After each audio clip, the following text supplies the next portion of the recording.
রাত করে কী রান্না করবো তাই ভাবলাম ডিমই রান্না করে ফেলি। তাই একটু পেঁয়াজ কেটে নিয়েছি আর বসিয়ে দিয়েছি ডিম সেদ্ধ আর আলু সেদ্ধ একসাথে।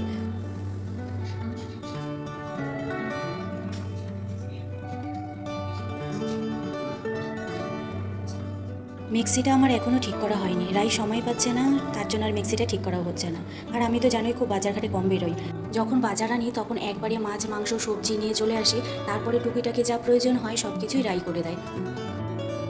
ডিম আলুটা ভেজে নিয়েছি আগেই, এবারে দিয়ে দিলাম একটু গোটা গরম মশলা, একটা শুকনো লঙ্কা, এবারে পেঁয়াজটা দিয়ে ভেজে নেব। আর সব কিছুই গ্রেটার মেশিনে ঘষে নিয়েছি। আজ সব এইভাবেই রান্না। আজ মনটা ভারী। নিজের কেউ যখন হাসপাতালের বিছানায় শুয়ে থাকে চারিপাশটা, তখন কেমন যেন নিঃশব্দ লাগে।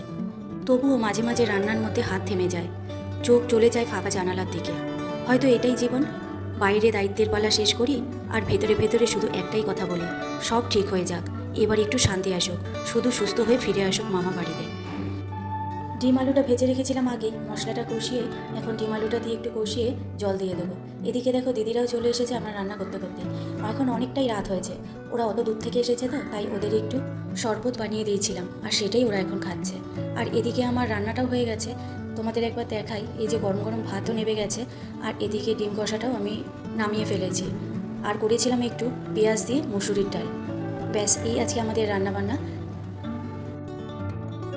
একটু ওরা বিশ্রাম নিক, তারপরেই রাতের খাওয়া দাওয়া করে ঘুমিয়ে পড়ব। এটা পরের দিনের সকাল, রাই বেরোচ্ছে কলেজে। চলো আজকের মতো ভিডিওটা এখানেই শেষ করছি, দেখা হচ্ছে তোমাদের সাথে আবার অন্য কোনো দিন অন্য কোনো ভিডিওর সঙ্গে। যদি ভিডিওটা ভালো লেগে থাকে তাহলে প্লিজ লাইক কমেন্ট শেয়ার করে দিও আর সাবস্ক্রাইব করে আমার পাশে থেকো। তাহলে চলো আজকের মতো টাটা।